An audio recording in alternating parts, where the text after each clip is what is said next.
Now, I don't know about you folks, but it seems to me that ever since the Cheeto Man got back into the offices of power, there's been a hell of a lot more Ragebait appearing on my For You pages, across all social media apps, to be fair. Almost as if there's a vested interest in redirecting our righteous fury and anger at the way that the world is into something that isn't actually the people who are at fault for that. But am I alone in thinking that, or are you seeing it too? Or more importantly, are you seeing it but not really recognizing it for what it is and what its true purpose is, or how, more importantly, to fight against it and actually do something that matters? Well, in any case, we're going to find out, because that's what today's video is all about. So I guess let's just dig the fuck in, yeah?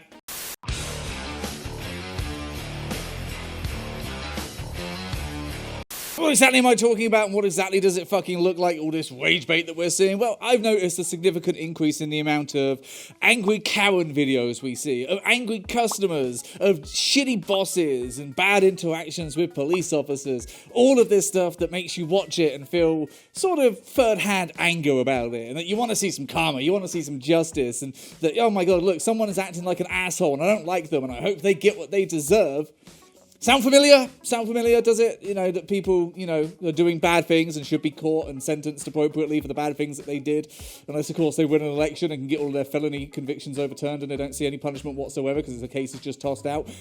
Seems like they found something very similar to what people are feeling, but a way that they can redirect away from it. And that's just a small part of it, because the algorithm is definitely taking the fuck over with that sort of shit, and I'm seeing a hell of a lot with it, but it's also the news as well. Because it's not just that the algorithm's doing it, the news is bombarding us with this shit as well. Executive order this, and war with Denmark that, and just, oh, look what's happening to Medicare. Oh my god, look what's happening with the stock exchange. Oh, look at this AI thing. Look.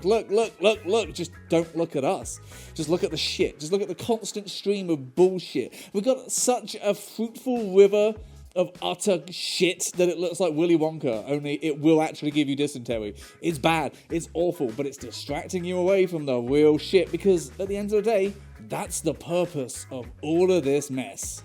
The reason you're seeing so much of this content at the moment, and the reason why everything looks so hopeless and constantly bombarding you, is because it's all by design. It's all deliberate, and they're doing it deliberately because they know deep down they can't get rid of the emotion. Everybody is going to be righteously angry and upset with the way the world is working against them, and how we're all just a bunch of bastards, and humanity is doomed, and the systems of control and power are so big and powerless, and we're so powerless in the face of them that we've got no choice but to just accept it, because that's what they want. That's what they can control. If they can redirect your anger and frustration away from the things that are actually causing it and onto a Karen, onto a group of people that don't actually have any real control over your life but have some shitty opinions, then they win.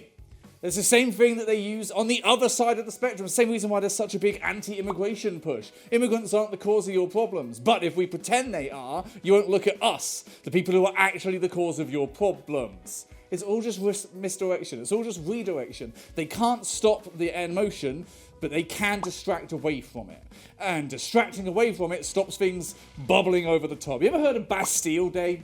It's a special day in France where basically, to cut a long story short, when the elites knew that they were so incredibly fucked, they holed up in a castle, and Bastille Day commemorates the day where that castle got stormed and they guillotined the cunts. A lot of them. People got to the breaking point and they'd had enough, and they overthrew the systems of oppression that kept them down, because you can't keep living so big, loud and large at the expense of other people and expect to get away from it. The only real reason that I believe that was able to happen is that they were not distracted. That can't happen these days, because we all have these devices that keep us distracted, that show us all of these different enemies, that keep us doubting, keep us looking, and that's the real fucking problem. People are so happy to look at these things that make them upset and doom scroll all the goddamn time, but you're not actually looking at the ways that you can change the system, and you're not actually looking at the real people that are the cause of it. And hell, even if you break through that, how do you even go about dismantling all of this shit? Because that feels impossible, doesn't it? So how exactly is all this stuff happening? Well, it's pretty easy to figure out, isn't it? Because look at who was at the inauguration. All of the tech giants. Like, you really think TikTok was a threat? No, it was a PR stunt. But more importantly, they need it controlled by someone that they themselves control, so they can help control the narrative. Because I bet a lot of Americans are not going to be aware of the fact that other countries are protesting on your behalf. They're organising demonstrations to try and save America from fascism, essentially. But you won't see that, because why would you? Because all of the shit that you see, all of the information that you consume is controlled by people who have a vested interest in keeping it controlled. And yes, this does sound like a conspiracy theory, and yes, I should have a tinfoil hat on, but the scary part is that that's the reality we're living in, and that's what's actually happening. Which is just fucking bizarre when you think about it. Like, oh my god, they were maybe right in a lot of ways, but like the moon still exists. But it's exactly what's going the fuck on right now, and it doesn't even help that it was always geared towards that. We have an algorithm of our social media which is definitely geared towards shock value and hooks and negativity and getting people to like, share, retweet, and just generally engage in this shit. I mean, hell, right now, if you want engagement, just make a controversial statement about whether or not something is or isn't a Nazi salute. And your engagement will go through the fucking roof. It worked for me. I didn't do that deliberately, but it fucking worked because that's what they're counting on. Argue over this, argue over that, because those things don't really matter to us. We're still making our money behind the scenes. As long as you don't catch on to that, we don't really care otherwise. It's the whole fucking thing. Same with these executive orders. An executive order is not the law of the land. You can't just sign a 2-page document and suddenly this is what's going on. It goes through committees, it goes through opinions, it goes through judges, we see lawsuits, but it ties the system up, doesn't it? If you've got to fight on 50 fucking different fronts, then that's a hard battle, isn't it? And especially when they know a lot of this shit's not going to go down, it's not going to work, these orders are going to get repealed, none of it's going to really matter in the end game. Doesn't matter, kept you distracted, and it made you feel like you did something. It made you feel like you won something when they still got what they wanted, because that's all they're fucking after. That's how this shit works, that's how it operates, but knowing that is only half the battle, as a wise plastic man once said. So what's the other half? Now that you've seen how to spot it, now you know what it's doing and you know like how this whole thing works, it should be a bit less effective on you, but it is still pinging those emotional, evolutionary things that teach you this is a danger, be afraid of it, be wary of it, and you got to kind of break through that. In this situation, to break down this cycle, you have to learn that social media is the enemy, that the mainstream news or any real news source is the enemy. In fact, a lot of the time, current events are the enemy. They are looking to constantly bombard you with shit. They are looking to overwhelm you. They want you crushed. They want you feeling small, isolated, divided, angry, but alone. Because alone, you are just a simple thing that can easily be stomped on and crushed. But together, there's a lot more of us than there are of them. And we can rise up and do something about it. In a system of democracy, that's exactly what would happen, but that's a whole other subject now, isn't it? It's all about controlling the information that you are willing to engage with. It's all about curating your information. Now, I'm not saying bury your head in the sand and ignore it. Definitely stay informed, but do it on your terms. Do not let this stuff infect you unless you are in a position where you're happy to see it. They want to bombard you with it. That's why it's on everything. So limit it. Block accounts if you have to. Go off of social media if you need to. Don't look at that shit unless you're in a position where you can feel that it's not going to overwhelm you. You don't have to see this shit every second of every fucking day because there's so goddamn much of it, you'll never keep up if you do. So control that. Make sure that you are researching these things. Make sure you are keeping everything in perspective. They want you to feel like they're attacking from all directions, but how many of those attacks are actually going to land? How much of that is actually just going to die in a little circuit court because, surprise, surprise, executive orders are not the law of the land. You can't just overwrite the Constitution, you can't just overwrite laws. Shit's got to go through a lot of different processes. How much of this is just to keep you distracted from the real bad things that they're actually doing behind the scenes? You need to make sure that you're keeping everything in perspective. I mean, people are coming out and saying they want to give a fine for masturbation, for God's sake. Do you think that's ever seeing the light of day? Of course it's fucking not. But it made it to the news and people have got an opinion about it and are kicking off about it. Don't let it. Okay? Don't fucking let it. Stay informed, but more importantly, do something that actually matters. You can sit around on social media all you want and bitch and rant and spew your fucking spleen, and everybody can agree with you because you're preaching to the choir. Most of the people you follow and who follow you back are going to agree with you to most stances, so you don't need to convince them. They're already convinced. Get the education out there. Organize. Do what you can at your level. Don't feel like you have to take everything onto yourself. Sometimes the best form of protest is existing. Sometimes it's just getting through another day without the system breaking you, okay? Do what you can with what you have.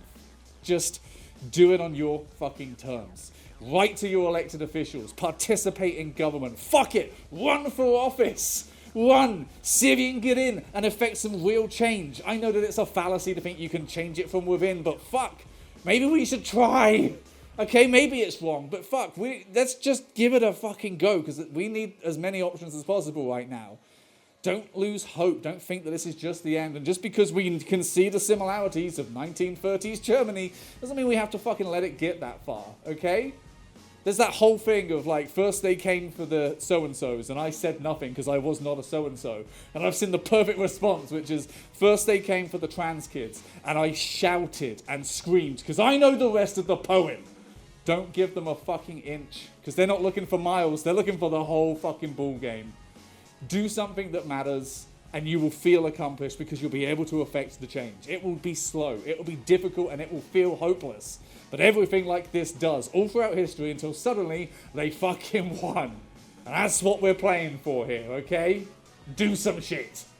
But there you have it, there's my 2 cents on exactly why I think all of this stuff is happening. It's something that's always going to happen, really, isn't it? It's something that we just have to face and get on board with, or not on board with. But it's a difficult line to tread between staying informed and not getting completely overwhelmed by it. But you've got to remember, the chaos is the point. It's engineered, it's designed to be that way, to keep you overwhelmed, to keep you reacting. They'll just keep throwing shit at you over and over again, and as you're trying to dodge it, trying to pick up the ball and throw it back, it doesn't matter, because they've already done what they were looking to do. And if you don't want them to do that, then ignore the shit they're throwing at you and focus on what's really happening and what's going on, okay? Don't just sit there on social media and send a few retweets and messages and, oh, I really support all of you, thoughts and prayers, all that shit. It doesn't do shit, okay? The system is shit and it's warped and it's fucked, but you can still participate in it and turn it against itself, which is ultimately how we're going to win this. The system ain't going anywhere, so weaponize the system right back at these fuckers and participate in it, okay? Become a menace to all of your elected officials, because every time they do something you don't like, you are there in their face holding them accountable until they just don't do those things anymore. It's how it's going to have to work, okay? God, I can't wait till I'm allowed to do that. But yes, thank you for watching. Hopefully you enjoyed this video. Hopefully it helped you. Hopefully you're all staying safe and sane out there, because it's very scary, worrying times. But we've been here before, and sadly we will likely be here again. And each time we get a little bit better with dealing with it and surviving. So that's just what we're going to do. And whether we like it or not, it's our only real choice. But thank you for watching. Hopefully you enjoyed this video. If you did, then I guess subscribe and shit and maybe see some more. There's also ways to support me and go and find me on other social media accounts. Then you can see me posting feet pics and paw pictures and salty takes instead of all the rage bait. Even though sometimes I do post rage bait, but not deliberately, sometimes deliberately. But there's also ways you can support that are fully donations and donatables and shit like that. And if you didn't like all of this stuff, then fuck you, I guess. Don't come into my house and tell me that you don't like what I'm fucking cooking. You don't have to come into this house, I guess. But there we go. Hell, if you don't like this stuff, just leave an angry comment down below and make sure that you're, putting your righteous anger towards me and not the things that can actually change stuff. Sure, that's a fantastic fucking idea. Anyway, that's it for this week, I guess. That's the video done. So, bye is the message. We're done. Bye. Turn all this shit off, okay? We're done.